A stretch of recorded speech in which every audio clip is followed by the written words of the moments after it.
The millionaire discovered the maid's pregnancy after overhearing her conversation with her grandmother. The sound of the china cup shattering against the marble floor echoed through the Matthews mansion in Newport, Rhode Island. Connor Matthews stood motionless in the hallway, his hands still suspended in the air, while fragments of the conversation he had just heard reverberated in his mind with more force than the sound of the broken china. "I'm pregnant, Lady Eleanor, and the father is your grandson." Avery Thompson's words, spoken in an anguished whisper to her grandmother, came through the ajar office door like a straight arrow. Connor felt his blood run cold in his veins, memories of the night of the Matthews Foundation charity ball flooding his consciousness. Eleanor Matthews, the matriarch of the family, maintained her aristocratic posture, even in the face of the bombastic revelation. Her blue eyes, identical to her grandson's, studied the young housekeeper, who was sobbing discreetly in front of her. Avery, 26 years old, and with a dignity that never left her even in the most difficult moments, stood, her hands intertwined over the apron of her impeccable uniform. "How long?" Eleanor's voice sounded controlled, almost clinical. "8 weeks." Avery replied, her green eyes fixed on the Persian rug. It was the night of the ball. Connor closed his eyes, letting himself be transported to that night 6 weeks ago. The ballroom of the Newport Country Club sparkled with thousands of lights as the cream of Rhode Island society gathered for the annual event that raised funds for children's hospitals. As CEO of Matthews Industries, it was his duty to attend and give the opening speech. What no one expected was that Avery would be there, not as an employee, but as a guest. Her grandmother had insisted on bringing her, claiming that the young woman deserved a night of fun. After 3 years of dedicated work for the family, Connor still remembered the moment he saw her coming down the stairs of the mansion wearing a navy blue dress that highlighted her fair skin and reddish brown hair. That evening, after a few glasses of champagne and a dance that seemed to last forever, they met in the club's winter garden. The scent of the orchids, the moon shining through the glass ceiling, and the soft music in the background created an atmosphere that made all the social barriers that separated them crumble. Connor, his grandmother's voice brought him back to the present. Eleanor was standing in the doorway of the study, her piercing eyes studying her grandson's stunned expression. "How long have you been there?" he swallowed, finally noticing the mess at his feet. "Long enough," he replied, his voice huskier than he had intended. Avery came up behind Eleanor, and their gazes met for the first time since the revelation. Her face was pale, but she retained that characteristic determination that had always intrigued him. "I'm sorry, Mr. Matthews," she said, formal as ever. "I'll get something to clean that up." "No." Connor stopped her, stepping forward. "We need to talk," Eleanor sniffed softly. "I'll leave you two alone." But Connor, remember that the meeting with the shareholders is in 2 hours. The mention of business seemed to awaken something in Connor. As CEO of one of the largest technology companies on the East Coast, his personal life had always been under scrutiny. A scandal involving the pregnant housekeeper would be a disaster for the company's image. But when he looked at Avery, he saw more than his housekeeper. She saw the woman who over the last 3 years had brought new life to the mansion with her gentle smile and discreet efficiency. The woman who knew his taste, his schedule, his quirks. The woman who in a single night of mutual vulnerability managed to break down all his defenses. "Come with me," he said, guiding her to his personal office at the end of the corridor. The room, with its mahogany-paneled walls and view of the estate's gardens, had always been his refuge. Now it seemed too small to contain the magnitude of the moment. "Why didn't you tell me before?" Connor asked as soon as he had closed the door. Avery stood, her hands still nervously intertwined. "I tried several times, but you've been so busy the last few weeks with the company merger and the constant traveling, and also," she hesitated, "I didn't know how you would react." Connor ran his hands through his dark hair, a gesture Avery knew well it was a sign of anxiety. "You've known me for 3 years, Avery. You know I've never..." "Know what?" she interrupted him, her voice trembling slightly. "That you would never abandon me, that you would take responsibility." "Connor, you're Connor Matthews. Your name is on buildings, foundations, and business magazines. I'm just..." She gestured to her uniform. "The housekeeper." The brutal simplicity of that statement hit him like a punch. It was true in the eyes of the world. They belonged to different universes. But that night in the winter garden, when they shared their dreams, fears, and hopes, these differences seemed insignificant. "You've never been just something," he replied, moving closer to her. "And this baby, our baby, won't be either." The words hung in the air between them, full of promise and uncertainty. Through the window, the morning sun illuminated the gardens of the Matthews estate, where generations of the family had grown up surrounded by privilege and expectation. Now a new generation was on its way, challenging all the social conventions. Connor had always known the sound of the cell phone breaking the silence startled them. It was a reminder of the meeting with the shareholders. The reality of the outside world invaded that intimate moment, bringing with it all the complications they would have to face. "I can't miss that meeting," Connor said reluctantly. "But this conversation isn't over, Avery. We need to decide a lot of things." She nodded, pulling herself together. "I understand. I'm going back to work." As she turned to leave, Connor took her gently by the arm. "Avery, thank you for telling Grandma, even if I found out." By accident, a small smile appeared on her lips the first that morning. "Your grandmother has always been more than a boss to me. She deserved to know." As he watched Avery walk away down the corridor, Connor knew that his life had changed irrevocably. In a few hours, he would be in front of shareholders discussing mergers and acquisitions, but his mind would be there in that mansion in Newport with the woman who carried his child, and a future full of possibilities and challenges. The meeting with the shareholders dragged on while Connor tried to stay focused on the financial projections displayed on the screen. The 12th floor of the Maid'S Technology Center in the heart of Providence used to be his natural territory, but today it seemed a strange and distant place. "Mr. Matthews." The voice of Richard Bennett, one of the oldest members of the board, brought him back to reality. "You seem distracted." Connor adjusted his tie and straightened his posture in the leather chair. "Excuse me. Richard, were you talking about expanding into the Asian market?" As the discussion continued, his mind wandered to the mansion in Newport. How would Avery be dealing with the situation? Now the image of her methodically organizing the library or supervising lunch as if nothing had happened seemed surreal. Last quarter's figures exceeded all expectations. She continued, her voice projecting a confidence she didn't feel. "The merger with West Coast Tech will position us." His cell phone vibrated. Discreetly, a message from his grandmother. "We need to talk before you go home." Eleanor Matthews had always been more than a grandmother to Connor. After the untimely death of his parents in a helicopter crash when he was just 12, she had become his anchor, perfectly balancing the role of business mentor and mother figure. The meeting finally ended at 2 in the afternoon. Connor had dismissed his driver and decided to drive to Newport, needing this time alone to organize his thoughts. The Audi R8 cut through Interstate 95 while the Rhode Island coastline paraded past the window. His grandmother was waiting for him in the winter garden, his favorite spot in the mansion. The atmosphere, with its glass walls and view of the Atlantic Ocean, had a calming effect that they both appreciated. "You always knew this would happen," Eleanor commented as soon as he sat down, pouring tea in a Chinese porcelain cups. "It wasn't a question." "What do you mean?" "Connor, darling, I've been watching you and Avery for 3 years. The way your eyes follow her when she enters a room, how you two have developed this silent dance of knowing each other's needs without needing words." She paused, sipping her tea. "That's why I insisted on taking her to the ball." The revelation took him by surprise. "You planned it?" "I planned to give you two a chance to see each other beyond your positions in this house." Eleanor placed her cup on the table. "What I didn't plan was a grandson so slow to recognize his own feelings." Connor couldn't help a wry smile. "What now? The council will go crazy when they hear. The press will have a field day. CO knocks up housekeeper scandal in the Matthews family." "Since when do you care what other people think?" Eleanor arched an eyebrow. "Your grandfather caused a similar scandal when he married me. You know, I was just a literature teacher at Brown."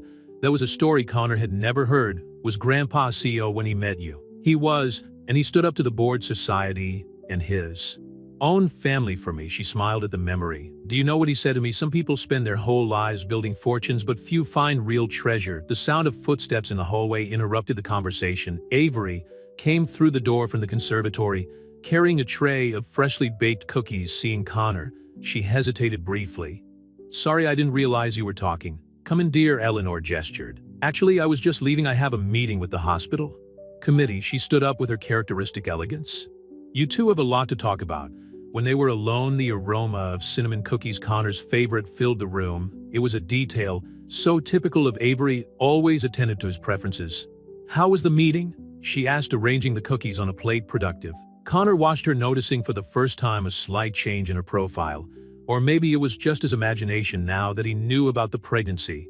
"Avery, about this morning, I've thought of everything," she interrupted him, sitting down in the armchair Eleanor had occupied. "I could look for another job, maybe in Boston or New York. We don't need to cause a scandal. I can raise the baby on my own. I don't want to complicate your life or damage the company." The determination in her voice hurt him. more than any accusation could. Is that what you think I want for you to disappear with my son? What do you want then, Connor? Her green eyes stared at him, filled with a vulnerability she rarely showed. Then I stay here, serving tea to your future dates at social events while our son grows up behind the scenes of this mansion. Connor stood up, walking over to the glass wall. The afternoon sun tinted the ocean gold, creating a spectacle that would normally calm him down. I don't know exactly what I want, but I know what I don't want. I don't want you to leave. I don't want to miss any moment of your pregnancy or our child's life. And I definitely don't want to pretend that that night at the dance was a mistake. Avery stood up too, but kept her distance. People will talk. Let them talk. He turned to face her. My grandmother told me about how she met my grandfather. Sometimes the best stories start by breaking a few social rules. A small smile appeared on her lips. Your grandmother was always a rebel disguised as a lady of society. And you, Connor, took a step towards her. Are you ready to break some rules with me? Before she could answer, his cell phone rang again. It was his assistant reminding him about the video conference with Japanese investors in 15 minutes ago.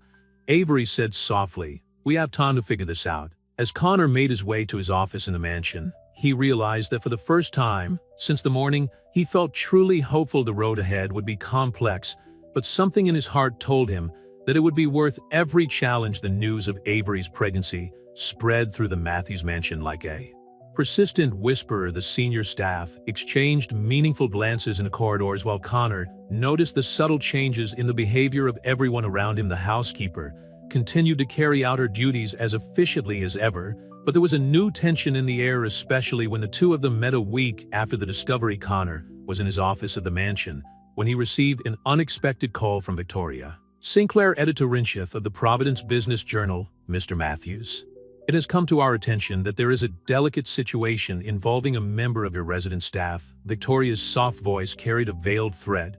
"We'd like to hear your side of the story before we publish it." Connor felt his blood run cold. "How did you know that?" "I have my sources," she replied with false sweetness. "The story will be aired tomorrow at 9 a.m. It would be a shame if Matthews Industries' reputation was tarnished by a personal slip-up."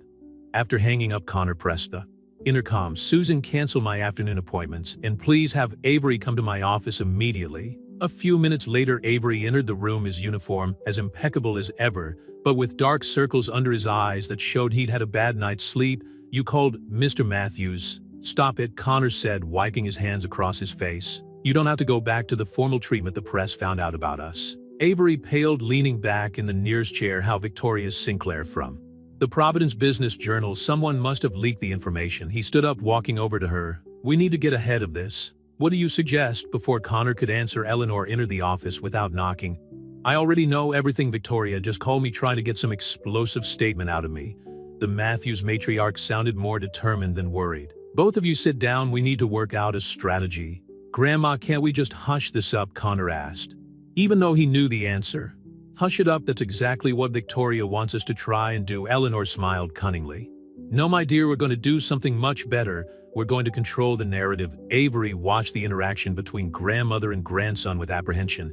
"How exactly would we do that?" "With the truth," Eleanor replied simply. "A love story that began 3 years ago when a dedicated young woman brought new life to a house marked by tradition, a romance that blossomed naturally, culminating in a special evening during a charity event." "But what about the social difference?" Avery questioned. "People won't believe it." "Darling, do you know the story of how I met Harrison Matthews?" Eleanor asked, sitting down elegantly. "I was a simple university professor when the heir to the Matthews empire fell in love with me. The scandal lasted exactly 3 weeks until people found something more interesting to gossip about." Connor watched Avery absorb this information. She had always admired Eleanor, and knowing that the matriarch had faced a similar situation seemed to give her a new lease of life. Still, Avery hesitated. "Today's press is much more aggressive.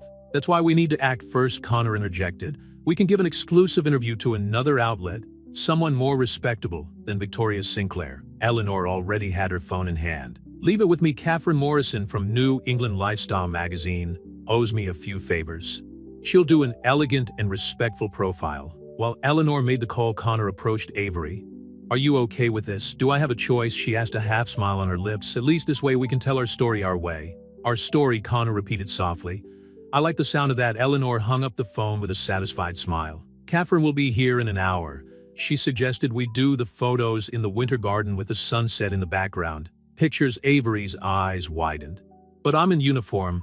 Not for long, Eleanor declared. Come with me, dear, I have some dresses that will look perfect on you. As the two women left the office, Connor received another call, this time from Richard Bennett. Connor, the rumors have already reached the council. The veteran counselor sounded concerned. We need an emergency meeting tomorrow at 8 a.m. Richard, before Victoria's story goes to air. Connor replied with a confidence he didn't entirely feel.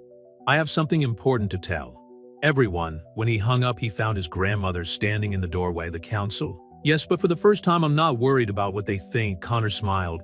I learned from Grandpa that some things are more important than appearances. Eleanor moved closer, adjusting her grandson's tie with motherly affection. Harrison would be proud of you. He always said that you had inherited not only your eyes, but also your ability to see beyond social conventions. An hour later, Catherine Morrison arrived with her team. The Winter Garden was magnificent in the late afternoon, with the setting sun turning the windows into a kaleidoscope of golden colors. Avery emerged wearing a teal dress by Eleanor, which perfectly highlighted her green eyes. Perfect, Catherine murmured, adjusting her camera. The three of you together perfectly represent the union between tradition and modernity, the elegant matriarch, the visionary businessman, and the young woman who has won both their hearts with her authenticity. As they posed for the photos, Connor realized that for the first time since discovering the pregnancy, he felt completely at peace with his decisions. Tomorrow, he would face the council, the press, and any other challenge that came his way.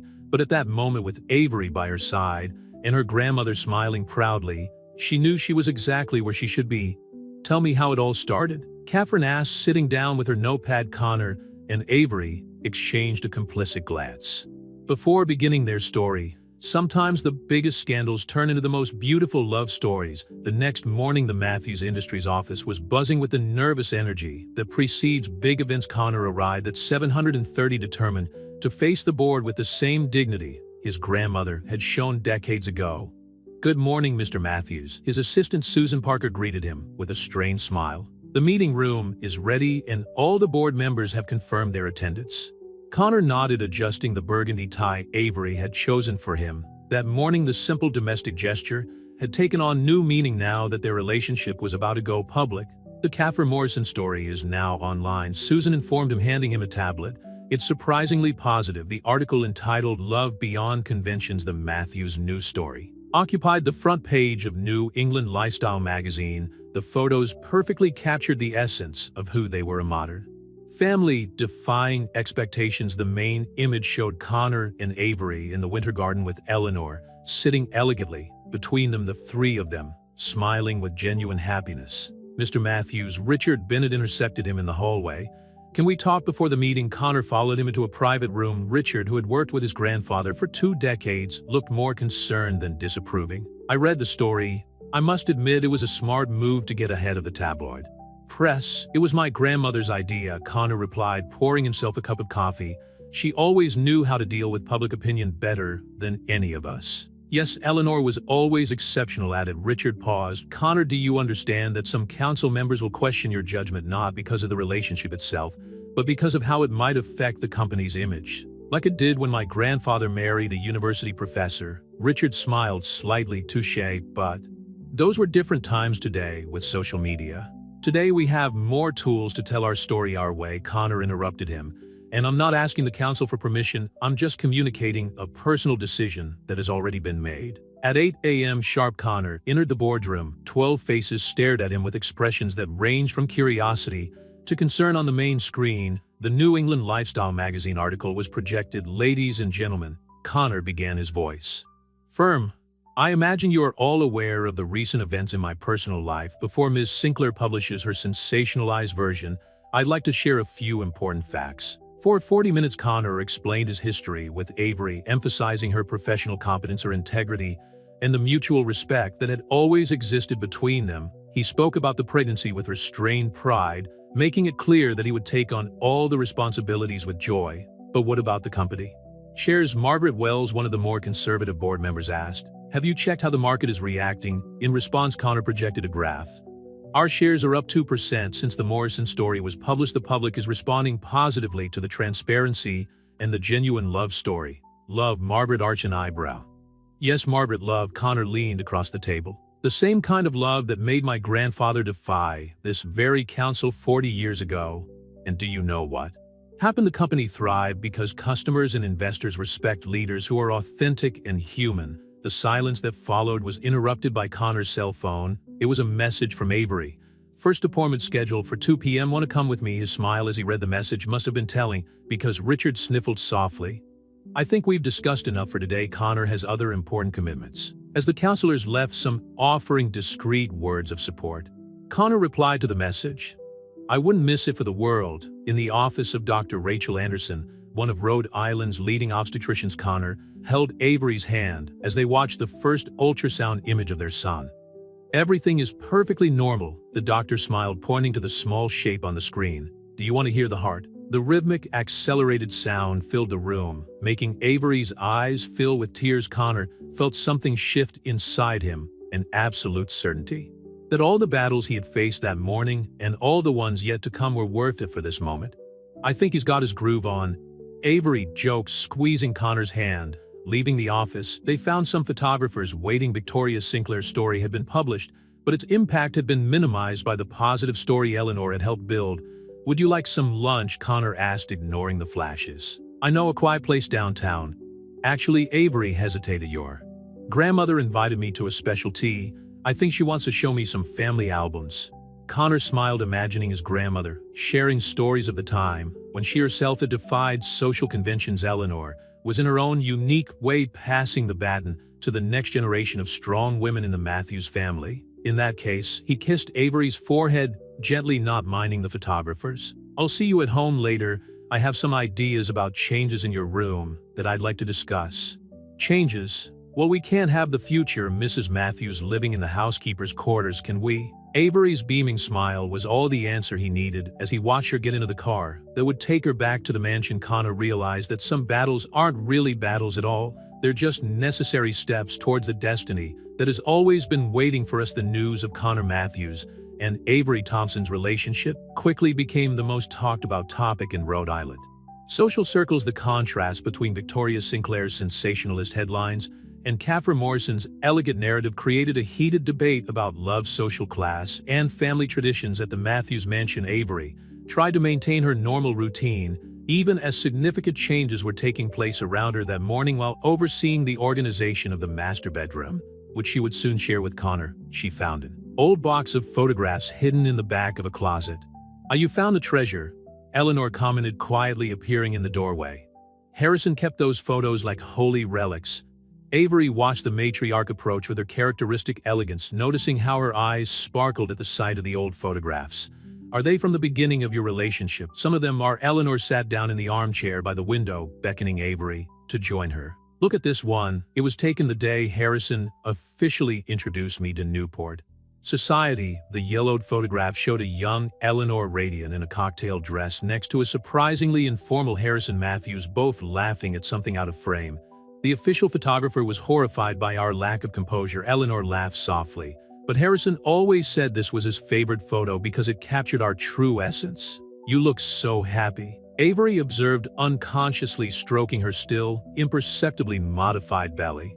And we were, despite everything, the mean comments, the doors that closed, the invitations that stopped coming. Eleanor picked up another photograph. But you know what we discovered? The people who really mattered stayed by our side.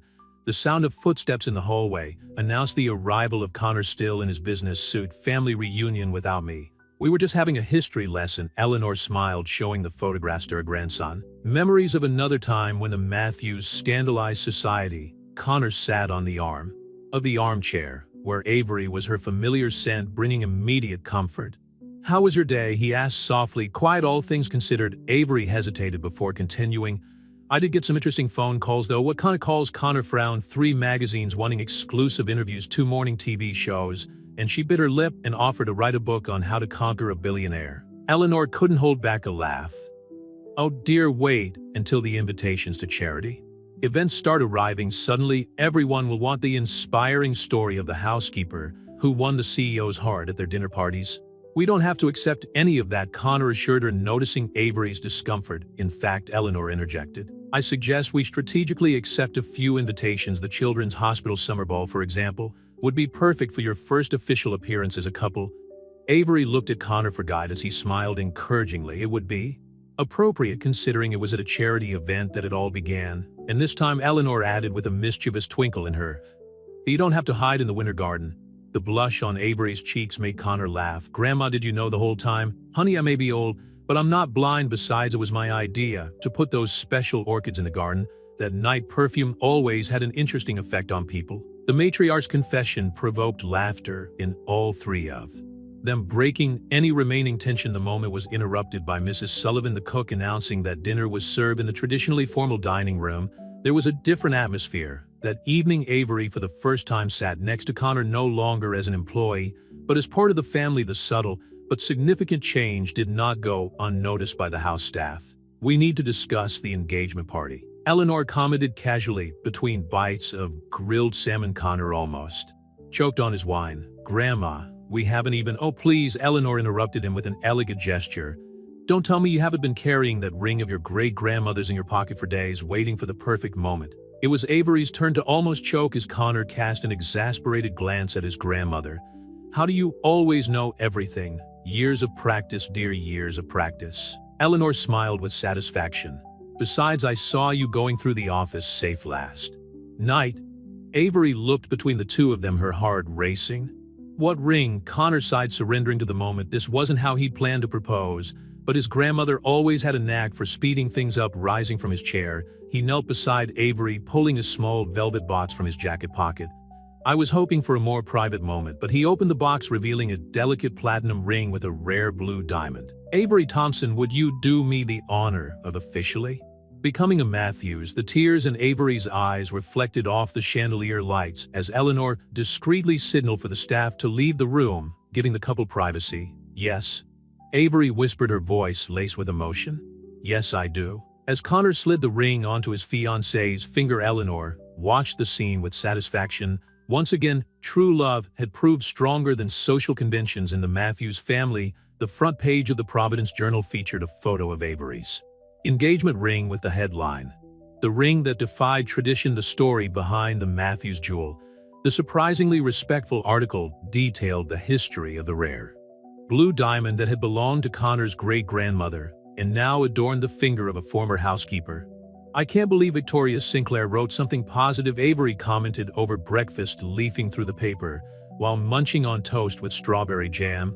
But she didn't write it, Eleanor explained, satisfied. After our exclusive interview with Catherine Morrison went viral, the editor-in-chief assigned another journalist to cover it. Apparently, love stories sell more than scandals nowadays. Connor, who was trying to balance a video conference with Asian investors and his morning coffee, smiled when he heard the comment. The last few weeks had been a roller coaster of emotions and adaptations. The most significant change was seeing Avery gradually assume her new role in the family, even though she was still struggling with old habits. Honey, Eleanor called softly when she saw Avery get up to collect the dishes.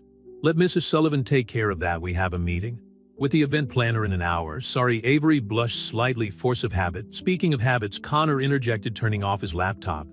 I booked a penthouse at the Ocean House for the weekend. I thought we could use a bit of relaxation away from the spotlight. The Ocean House, a luxurious historic resort in Watch Hill, was famous for its discretion and spectacular views of the Atlantic. It was also the place where Connor's parents had spent their honeymoon, a detail that didn't escape Eleanor's attention. Excellent choice, the matriarch approved, but first we have to finalize some details for the official announcement of the engagement. The party will be in 2 weeks, and there's a lot to be decided. Connor's cell phone rang. It was Richard Bennett again. Connor, the second core figures are in, and there's something we need to discuss in person. I'm on my way, he replied, getting up and kissing Avery softly. See you tonight. Actually, Eleanor interrupted, Avery has a doctor's appointment at 4. I thought you might like to be there. Connor looked at his Patek Philippe watch, a graduation present from his grandfather. I'll reschedule the afternoon meeting in Dr. Anderson's office. Avery lay on the gurney for another ultrasound. Connor held her hand, still amazed at how something so small could cause such a profound change in their lives. Do you want to know the sex of the baby? The doctor asked, moving the transducer over Avery's slightly rounded belly. The couple exchanged a complicit glance before nodding in unison. Congratulations, you're expecting a girl. The news hit Connor like a wave of unexpected emotion. A daughter, a little princess who would combine her mother's strength of character with a Matthews legacy. A little girl, Avery whispered, tears of joy streaming down her cheeks. Eleanor will be ecstatic. In fact, when they broke the news to the matriarch over dinner, Eleanor could barely contain her excitement. A Matthews girl I can already imagine her wearing her great-grandmother's pearl necklace on her debut. Grandma Connor laughed. She hasn't even been born yet. It's never too early to plan for the future, Eleanor replied with an enigmatic smile. Speaking of which, Avery dear, tomorrow, we have a meeting with the board of the Matthews Foundation. As the future president, you should start familiarizing yourself with our projects. Avery almost choked on her cranberry juice. Present to me, naturally, Eleanor confirmed as if it were obvious. It's always been tradition for the CEO's wife to lead the foundation. In addition, her background in administration and her practical experience in management will be invaluable. Connor watched his fiancée process the information. Avery had a degree in business administration from the University of Rhode Island, a detail that many overlooked due to her position as a housekeeper. Now that education would finally be valued. But what about you, Avery asked Eleanor. You've done an incredible job at the foundation. It's time to pass the baton, Eleanor smiled. Besides, I intend to devote myself fully to the role of great-grandmother Owl. Later that evening, as they walked through the mansion's gardens under a starry sky, Connor noticed that Avery was unusually quiet. A penny for your thoughts. I was thinking about how quickly everything has changed, she replied, stopping to admire the orchids in the winter garden, the same ones that had witnessed the beginning of their story. Sometimes I wonder if I'm up to all this. Connor hugged her from behind, his hands resting protectively on the small bulge in her belly. You've always been up to it. You just needed the right opportunity to show it to the world. The soft sound of music coming from the music room reached them. Eleanor, playing on the piano, an old lullaby that used to lull Connor as a child. Our daughter is going to be lucky, Avery murmured. Having Eleanor as a great-grandmother, you as a father, and you as a mother, Connor added. The strongest, most determined woman I've ever met, who wasn't afraid to defy convention for love. The kiss they shared under the stars was interrupted by Connor's cell phone. Yet another message from Richard Bennett about the quarter's figures. But for the first time in his professional life, Connor decided that it could wait. Some things were more important than financial statements and board meetings. There in the winter garden, where it all began, he had everything that really mattered: love, family, and the promise of a bright future, not just for the Matthews, but for everyone who dared to believe that true love knows no social barriers. Autumn arrived in Newport, bringing with it a palette of golden colors and a series of changes at the Matthews mansion. The housekeeper's old suite was being completely renovated to become the baby's room, while Avery was adjusting to her new life in the master bedroom with Connor. What do you think of this shade of sage green for the walls, asked the interior designer, presenting color swatches to Avery, who was comfortably settled in the armchair by the window. It's perfect, she replied, imagining her daughter growing up in that space. It matches the antique furniture Eleanor offered. The Victorian cradle that had cradled 3 generations of Matthews was being restored, a meaningful gift from the matriarch that symbolized Avery's complete acceptance into the family. Connor entered the room, still wearing his business suit but with his tie loosened, a sign of a particularly challenging day at Matthews Industries. How was the meeting with the Chicago investors? Avery asked, noticing the lines of tension around his eyes. Complicated. The merger with West Coast Tech is meeting more resistance than we expected. He moved closer, kissing her forehead softly. But nothing we can't handle. How is our princess today? Restless. Avery smiled, guiding his hand to her belly, where the baby's movements were increasingly noticeable. I think she's inherited your inexhaustible energy. The decorator discreetly left, leaving the couple to share this intimate moment. Connor knelt beside the armchair, keeping his hand on Avery's belly. As he looked at the color swatches scattered on the floor, sage, he murmured, approving of the choice, like her mother's eyes. Actually, Eleanor interrupted, entering the room with her usual elegance. They're the same as your great-grandmother Charlotte's eyes. Her portrait is still in the library. Avery had never noticed this resemblance, but now that Eleanor had mentioned it, he remembered the imposing portrait of the former matriarch of the Matthews with her penetrating sage-green eyes. Speaking of the library, Eleanor continued, the foundation documents are ready for your review. Avery Catherine Morrison called too. She wants to do a follow-up story on the transformation of Newport's modern Cinderella. I'm not sure I like that comparison.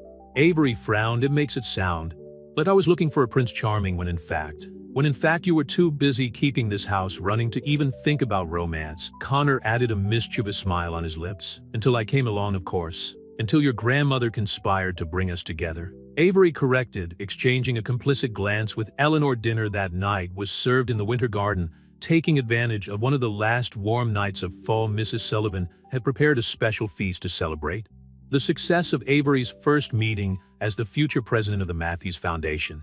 The board members were impressed with your ideas for expanding the scholarship program, Eleanor commented, helping herself to grilled salmon, especially the proposal to include technical and vocational courses. These are opportunities that make a real difference to people's lives. Avery explained her passion for the project evident. Not everyone has the chance to attend traditional universities, but everyone deserves a quality education. Connor watched his fiancée with growing pride. The same determination and efficiency she demonstrated as a housekeeper was now being directed towards projects that would impact hundreds of lives. Speaking of education, Eleanor mentioned casually, "I got an interesting call from the Dean of Brown today, Grandma." Connor warned, recognizing the tone his grandmother used when she was up to something. "Why, dear, may I not mention that your alma mater is interested in honoring Avery with an honorary doctorate? After all, her story is an inspiring example of perseverance." And Eleanor, Avery almost choked on her juice. "That's I can't." "Of course you can," the matriarch insisted. "You've built a solid career, you're revolutionizing one of Rhode Island's largest charitable foundations, and your story is inspiring others to pursue their dreams regardless of their social background." Connor took Avery's hand on the table, feeling it tremble slightly. "You deserve every honor, my love, but you only need to accept the ones you feel comfortable with." The moment was interrupted by Connor's cell phone. Richard Bennett. Again, more complications with the corporate merger that needed his immediate attention. "Go on," Avery smiled understandingly. "I know it's important." As Connor headed for his office, Eleanor and Avery stood in the winter garden, watching the first stars appear in the autumn sky. "You know," Eleanor began, her tone softer than usual, "when Harrison met me, I was finishing my doctorate in English literature. Everyone thought I was too pretentious for wanting to continue my education as a woman in the 60s. And how did you deal with that?" "I turned the criticism into fuel. The more people said I didn't belong in the Maid'S world, the more I dedicated myself to proving my worth, not to them, but to myself." Avery absorbed the matriarch's words, realizing that in a way, she was living her own version of this story. The difference was that, unlike Eleanor, she had her family's unconditional support from the start. The notification on Connor's cell phone flashed insistently during the board meeting. It was a reminder of the first childbirth preparation class he and Avery had scheduled for that afternoon. Discreetly, he checked his Patek Philippe watch. He still had 2 hours of financial presentations ahead of him, as you can see from the graphs. Richard Bennett continued his presentation on the merger with West Coast Tech. "We need to consider the long-term implications." Connor tried to concentrate, but his mind wandered to the mansion where Avery was having her first official meeting as president of the Maid'S Foundation. She had spent the previous evening reviewing reports and proposals, determined to impress the board with her competence. "Mr. Matthews," Margaret Wells' voice brought him back to reality. "Your opinion on the restructuring proposal?" Before he could answer, his cell phone vibrated again. This time it was a message from Eleanor. "Come home immediately." Avery got sick during the meeting. Connor felt his blood run cold in his veins. "Excuse me," he stood up abruptly. "We have a family emergency." "Richard, can you conduct the rest of the meeting?" The drive from Providence to Newport never seemed so long. When he finally arrived at the mansion, he found Dr. Anderson already present, talking to Eleanor in the foyer. "Where is she?" Connor asked, still panting from the car ride to the door. "In the master bedroom, resting." Eleanor replied, her voice calm but concerned. "It was just a drop in pressure, darling. The doctor has already examined her." Connor climbed the stairs every 2 steps, finding Avery lying on the king-size bed, paler than usual, but conscious. "Hey," she smiled weakly. "Sorry I pulled you out of the meeting." "Don't be sorry." He sat on the edge of the bed, holding her hand. "What happened?" "Stress and anxiety," Dr. Anderson explained, entering the room. "Your blood pressure dropped during the presentation to the foundation board. It's common in pregnancy, especially in nervous situations, but we need to monitor it closely. I just wanted to prove that I could do it." Avery murmured, tears forming in her eyes, that it wasn't just the former housekeeper trying to pass herself off as something she's not. Connor felt his heart squeeze. Even after all these months, even with the blue diamond ring on her finger and the unconditional support of her family, Avery still carried insecurities about her place in the Maid'S world. "Darling," Eleanor intervened, entering the room with a cup of chamomile tea. "The council was impressed with your presentation, even if it was interrupted." Victoria Henderson even commented that your proposals for the scholarship program are the most innovative we've seen in years. But now they'll think I'm not strong enough to lead," Eleanor added, arching an eyebrow. "Nonsense. When I was pregnant with Edward Connor's father, I fainted during an important charity dinner. Do you know what Harrison did? He canceled the whole event and turned the ballroom into a makeshift emergency room." The story drew a small smile from Avery. Dr. Anderson took advantage of the moment to make a few more recommendations: rest for the rest of the day, a balanced diet, and most importantly, reducing stress levels. "Maybe we should postpone the interview with Catherine Morrison," Connor suggested, but Avery shook her head. "No, this is important. The story could help other women who feel intimidated by corporate environments. I just need to find a better balance." Eleanor smiled proudly. "Speaking of balance, I've canceled all the foundation's appointments for this week, and I don't accept arguments." She held up her hand when Avery tried to protest. "Consider it an order from the President Emeritus." After everyone had left the room, Connor lay down next to Avery, one hand protectively on her stomach.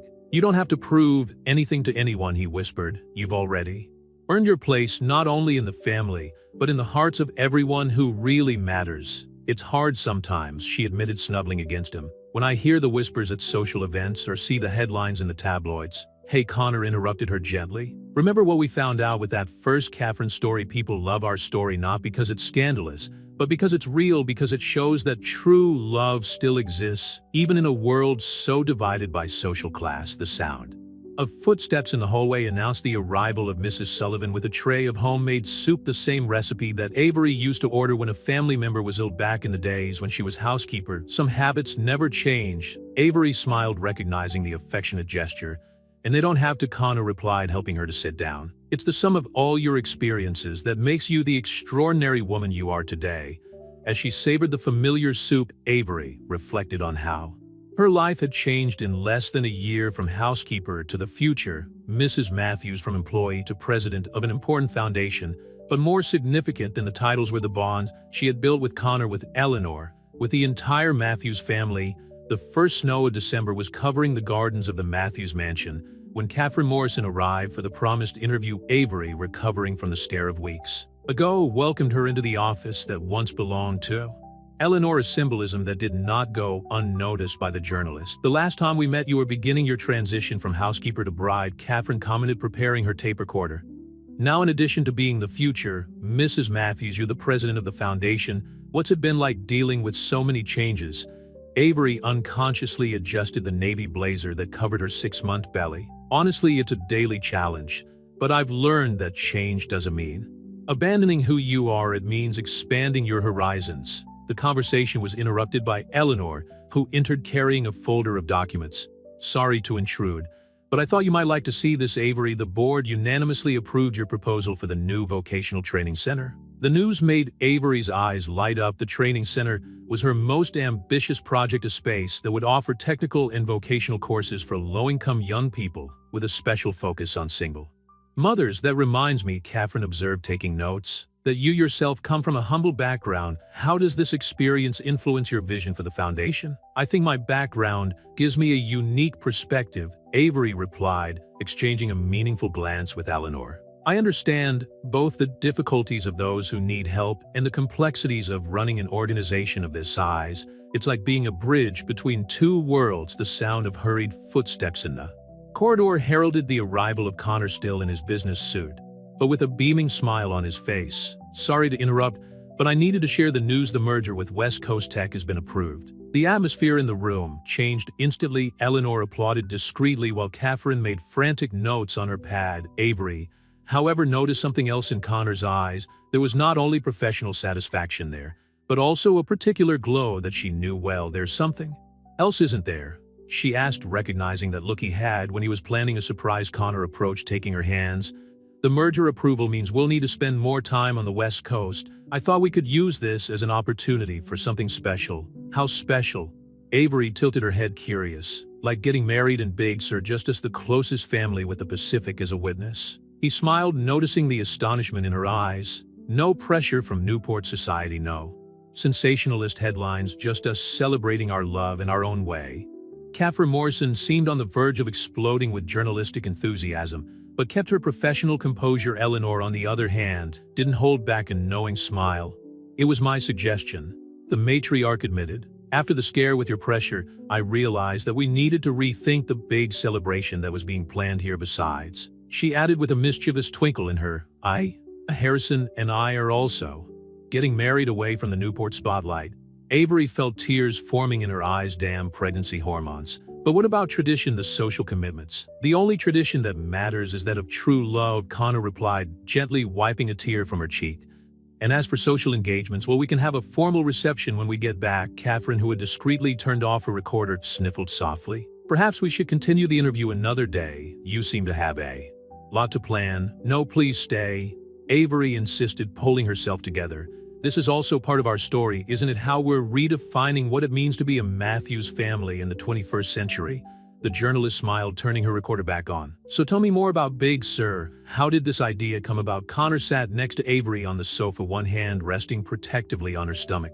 It's a special place for us. We took a business trip to San Francisco 2 years ago, and during our time off we drove up the coast to Big Sur. It was the first time I saw Avery truly relax, free from the expectations and protocols of the mansion.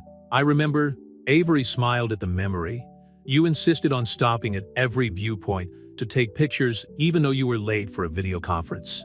And it was worth every second of the scolding I got from the investors, Connor laughed. It was on that trip that I realized there was something special between us, even if I didn't know exactly what yet.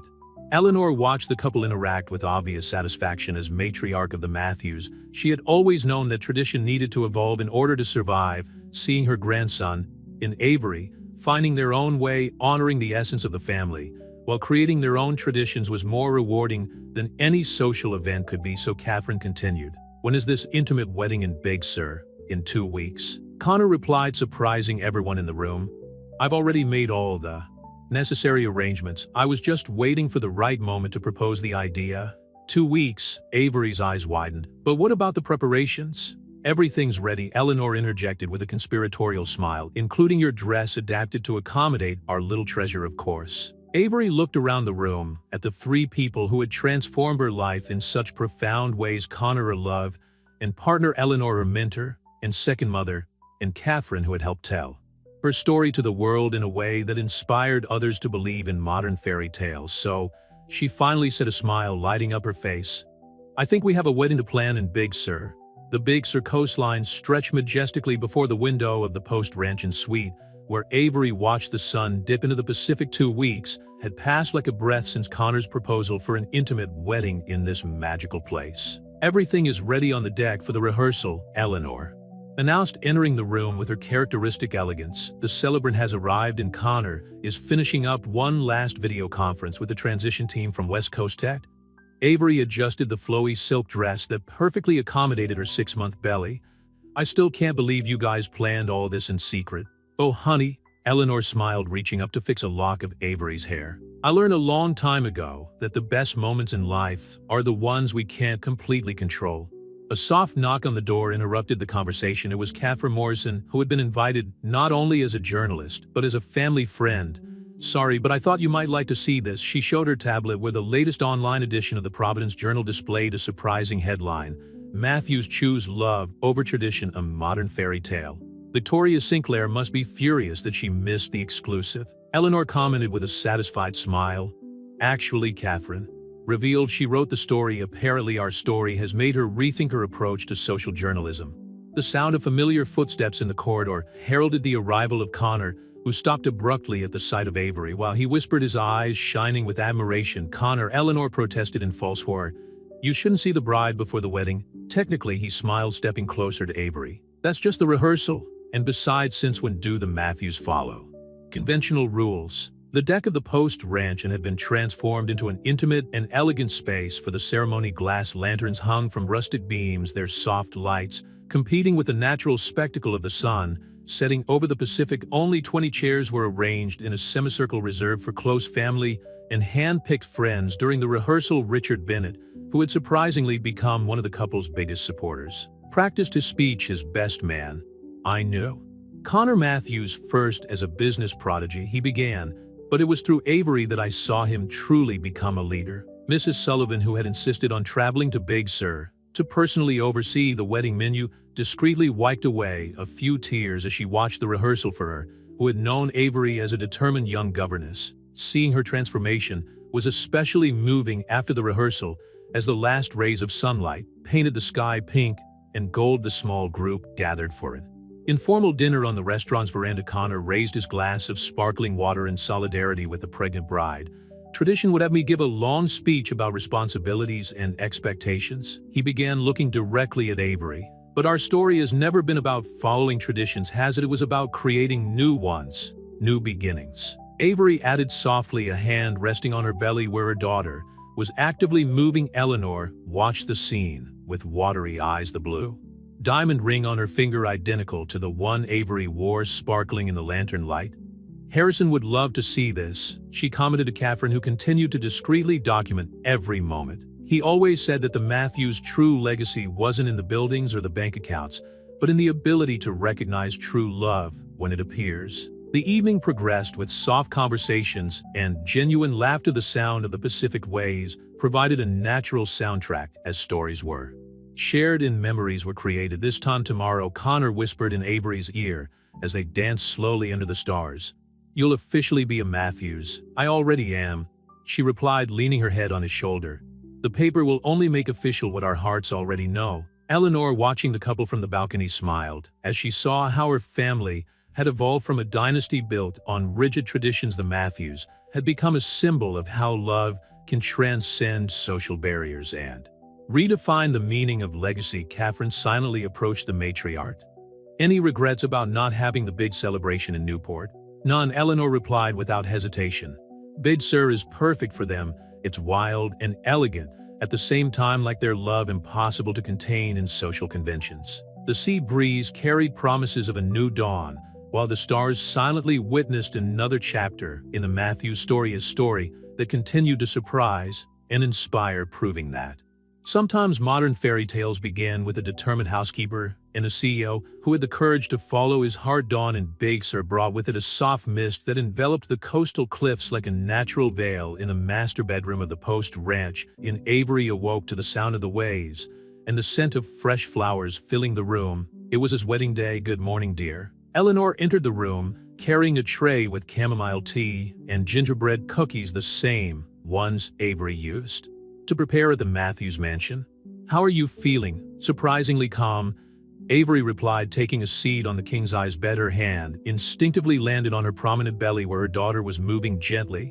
"I think she's anxious too." The suite quickly turned into a preparation center. Catherine Morrison, who had become more than a journalist for the family, arrived with a makeup artist and hairdresser. Mrs. Sullivan appeared soon after, insisting on personally supervising the brides. "Breakfast, something old," Eleanor announced, pulling a velvet box from her handbag. Inside, a delicate pearl necklace gleamed.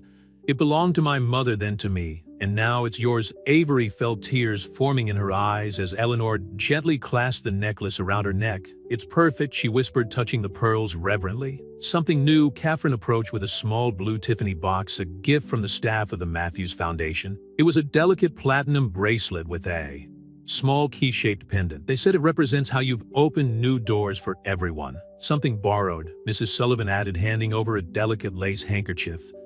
"I wore it in my own wedding 40 years ago." "And something blue," a male voice added from the doorway. Richard Bennett was there holding a velvet box. "Connor asked me to deliver this." Inside was a pair of sapphire earrings that perfectly matched her engagement ring. While the beauty team worked, Avery looked out of the panoramic window at the Pacific stretching out endlessly. Somewhere in that same hotel, Connor was probably getting ready to, perhaps having one last chat with Richard about the business merger, or simply contemplating how their lives had changed so dramatically in less than a year. The dress, an exclusive creation Eleanor had commissioned, was a dream in silk and French lace designed especially to enhance her pregnancy. The flowing model fell perfectly with delicate lace details at the neckline and three-quarter sleeves. "You look absolutely stunning," Eleanor declared, her hands trembling slightly as she adjusted her veil. "Harrison would be so proud to see our family growing like this." A soft knock on the door announced the photographer's arrival. "It's time," he smiled gently. "The deck is ready and the groom is waiting." The path to the Post Ranch's deck had been decorated with lanterns and wildflowers. The morning mist had cleared, revealing a perfectly blue sky that met the ocean on the horizon. Just 20 chairs occupied by familiar and beloved faces formed an intimate semicircle. Connor waited at the makeshift altar, his navy blue suit contrasting With the vastness of the Pacific behind him when Avery appeared led by Richard Bennett, who had volunteered to replace her deceased father in this role, time seemed to stand still. "Oh my God," Connor whispered, his eyes glistening with restrained tears. The celebrant, a retired judge who was a friend of the Matthews family, smiled as he saw the couple come together. "We are here today," he began, "not just to celebrate a union, but to witness how true love can transcend all barriers." Vows were exchanged with voices choked with emotion. Connor spoke of how Avery had transformed not only the Matthews mansion, but his own life, bringing purpose and love where before there was only duty and tradition. Avery, for her part, shared how she had learned that sometimes modern fairy tales begin not with a ball, but with small moments of kindness and mutual understanding. "With this ring," Connor declared, sliding a platinum ring onto Avery's finger, "I promise to honor not only our love, but also your strength, your determination, and your ability to see the best in everyone around you."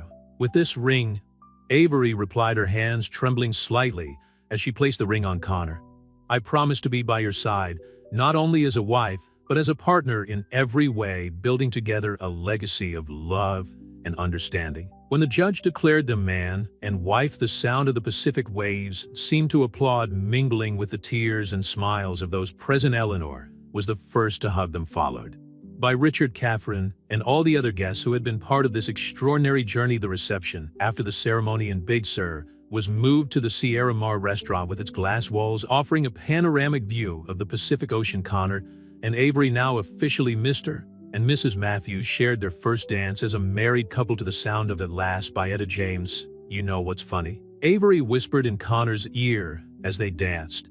"A year ago, I was organizing events like this, not starring in them." Connor smiled, pulling her closer. "And now you're the star, not just of this party, but of my whole life." From her privileged spot at the head table, Eleanor watched the couple with obvious satisfaction. Next to her, Richard Bennett was tasting the menu specially prepared by Mrs. Sullivan for the occasion. "They remind me so much of Harrison and you," Richard commented, his eyes following the newlyweds. The same courage to defy expectations, the same sparkle in their eyes. Eleanor instinctively touched her own blue diamond ring, twin to the one Avery now wore. "Harrison always said that traditions are only valuable when they serve love, not when they imprison it." Catherine Morrison, who alternated between being a guest and a documentarian at the event, discreetly captured these intimate moments with her camera. Her next story promised to be more than just wedding coverage. It would be a testimony to how love can transform not just individuals, but entire institutions. Mrs. Matthews, one of the West Coast tech executives, approached Avery. "Excuse me, I'm still getting used to your new title. I'd like to discuss some ideas about expanding the foundation to the West Coast." Before Avery could respond, Connor softly interjected, "Today is not a day for business, Marcus. My wife deserves to enjoy her wedding party without corporate worries." The word "wife" came naturally from Connor's lips, as if he had been waiting his whole life to say it. Avery felt her heart racing. Or maybe it was her daughter wriggling excitedly in her womb. "Is everything okay?" Eleanor asked, noticing Avery touching her belly. "Yes, she's just very restless today.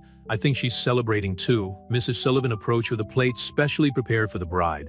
"Your favorites, dear, grilled salmon with asparagus and that herb sauce you always praised when you made it for the family." The intimacy of that gesture, the former cook serving the former housekeeper, who was now the new Mrs.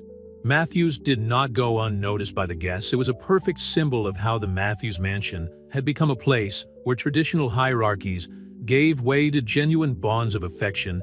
When it came time for the speeches, Richard Bennett stood up first, his glass raised towards the bride and groom. "I knew Connor Matthews as a business prodigy, but it was through Avery that I saw him become a true leader. She taught us that greatness doesn't come from titles or bank accounts, but from the ability to see and value the potential in each person." Eleanor was next, her voice charged with emotion.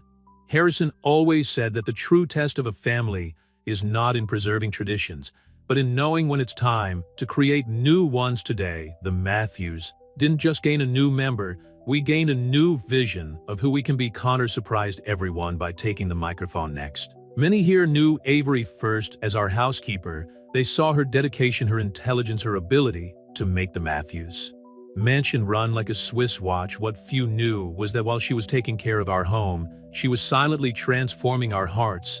Tears flowed freely down Avery's face as Connor continued. My grandfather used to say that some people build fortunes, but few find true treasures. I found my treasure by serving tea on an autumn afternoon, organizing charity events with military precision, and turning an old mansion into a real home. The celebration continued until sunset when the golden and pink hues of the California sky created a natural spectacle over the Pacific. The guests began to say goodbye, leaving only the most intimate circle for one last moment together. "Where are you going on your honeymoon?" Catherine asked, putting away her camera after capturing the last ray of sunshine over the ocean. "Napa Valley," Connor replied, his hand entwined with Avery's. "A few days of peace before we dive into the merger with West Coast Tech, and before our little Matthews arrives," Avery added. Smiling as she felt another kick from her daughter, Eleanor watched the scene with watery eyes, remembering her own unconventional love story with Harrison. How he would have loved to see this moment. She thought to see his grandson find the same kind of transformative love that they had shared. Night fell softly over Big Sur, enveloping the Post Ranch in a blanket of stars. Connor and Avery shared one last moment on the balcony of their suite, watching the lights of the distant ships on the horizon. "Happy?" Connor asked, kissing his wife's temple softly. "More than I ever thought possible," Avery replied, leaning back against him. "Who knew that first cup of tea at the mansion would lead us here?" The sound of the waves provided a perfect soundtrack for that moment of reflection and silent promise. The future opened up before them like the Pacific itself, vast, full of possibilities, and absolutely breathtaking. 3 months after the wedding in Big Sur, the Matthews mansion in Newport was buzzing with preparations for the arrival of the newest member of the family. Avery's old bedroom, now completely transformed into a nursery, displayed soft shades of sage green and gold with the restored Victorian cradle taking pride of place by the window overlooking the gardens. Dr. Anderson called. Connor announced, entering the nursery, where Avery was meticulously organizing small clothes in drawers lined with tissue paper. "She wants you to slow down for the next few weeks. The pressure's a bit high again." Avery sighed, one hand instinctively resting on her 10.5-inch belly. "But we still have the opening of the training center next week. I can't just—" "Yes, you can," Eleanor interrupted, appearing in the doorway with a cup of chamomile tea. "The foundation won't fall apart if you take a few weeks off." Besides, she smiled, "I have a surprise that might help you relax." The matriarch gestured, and Mrs. Sullivan entered the room, carrying an antique mahogany box. "I found these in the attic this morning," Eleanor explained, carefully opening the lid. "It's the diaries of my mother-in-law, Charlotte, including the one she wrote during her pregnancy." Avery's eyes lit up at the sight of the leather-bound notebooks, their pages yellowed by time, but still perfectly legible. "Connor's great-grandmother, the one with the sage-green eyes." "Exactly," Eleanor smiled. She also faced her own challenges when she joined the Matthews family. She was the daughter of a university professor. At a time when marriage alliances were purely commercial between high-society families, Connor approached curious. He had never seen these diaries before. "Why didn't you ever tell me about them, Grandma? Some stories need the right moment to be shared," Eleanor replied enigmatically. And now, with her daughter about to be born, it seemed like the perfect time for Avery to learn more about the strong women who helped shape the Matthews legacy. While gently flipping through the pages of the first diary, Avery found a loose photograph. It showed an elegant young woman with striking green eyes, the same ones that now stared back at her from the portrait in the library, sitting on a bench in the winter garden, her hand resting protectively on a prominent belly. "That picture was taken exactly where you used to serve tea when you were a governess," Eleanor observed. "Charlotte turned that space into her refuge, just as you did years later." Connor watched his wife absorb this information with an expression of wonder. It was as if each new discovery about the Matthews history helped Avery to further solidify her place in the family. "There's one more thing," Mrs. Sullivan said, pulling a yellowed envelope from the bottom of the box. It was a letter addressed simply to the next Matthews mother. With trembling hands, Avery opened the envelope, revealing elegant handwriting. "Dear, if you're reading this letter, it means it's time to pass on our most treasured tradition, the courage to redefine what it means to be a Matthews. Every generation of this family has been marked by women who dared to defy expectations, who turned love into legacy. When I found out I was pregnant with the man who would become the patriarch of the modern Matthews," Minnie said, "I didn't live up to the name. But I learned that greatness doesn't come from titles or fortunes. It comes from the ability to see beyond appearances, to recognize true value in people. To you, future Matthews mom, I leave not only these diaries, but also the certainty that you're exactly who this family needs. Whatever your story, it is your unique experiences that will enrich the legacy we pass on. Loved, Charlotte Mathews. Tears flowed freely down Avery's face. As she finished reading, Connor hugged her from behind, their hands joining over her belly where their daughter was actively moving. "It's like she knows," Avery whispered, as if somehow Charlotte knew that one day another unconventional woman would join the family. Eleanor smiled, gently touching the portrait in the old photograph. The Mathews have always had a gift for recognizing extraordinary souls. Harrison used to say that our true heritage is not in investments or property, but in the love stories that built this family. A particularly hard kick made Avery gasp softly.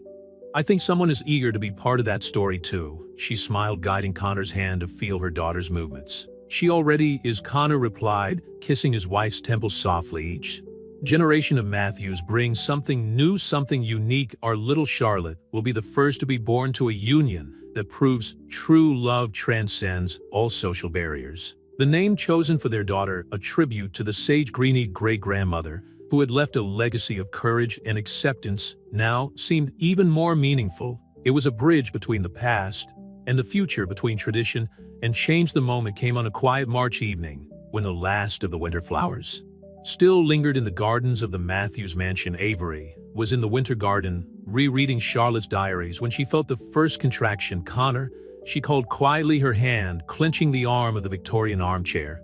"I think it's time." Within minutes, the mansion went into coordinated movement. Eleanor, who had practically moved into the guest room over the last few weeks, already had her hospital bag ready. Mrs. Sullivan quickly organized teas and snacks for the long evening ahead.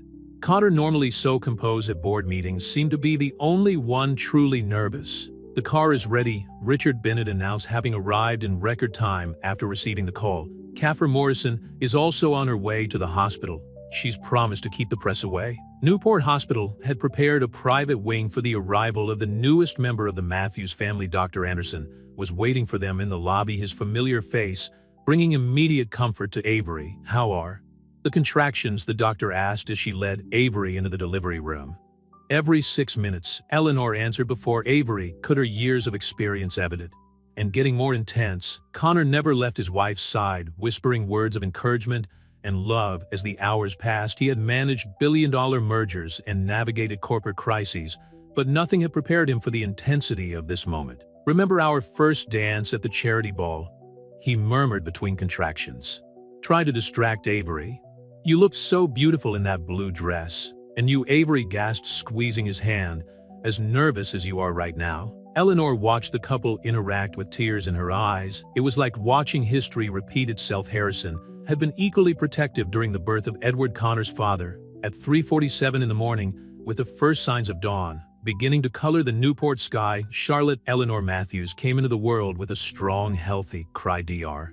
Anderson smiled as he placed her in Avery's arms. "She has the eyes," Connor whispered in amazement, "the same sage green eyes." "Charlotte's legacy continues," Eleanor commented softly, watching her great-granddaughter with adoration. News of the birth spread quickly. Kaffir Morrison, true to her promise, ensured that the first official family photo was released in a respectful and controlled manner. Avery radiant in the hospital bed, Connor sitting beside him, and Eleanor standing next to them all, gazing lovingly at the little bundle in the new mother's arms. The headline in the Providence Journal the next morning was simple but meaningful: "Welcome Charlotte Mathews, a new generation of traditions." In the days that followed, the Mathews mansion adapted to its newest member. The nursery, with its sage green walls and gold details, became the heart of the house. Mrs. Sullivan prepared special teas for Avery, using the same recipes she had learned from the Mathews' old cook, keeping another small family tradition alive. A week after the birth, Eleanor found Connor in the study,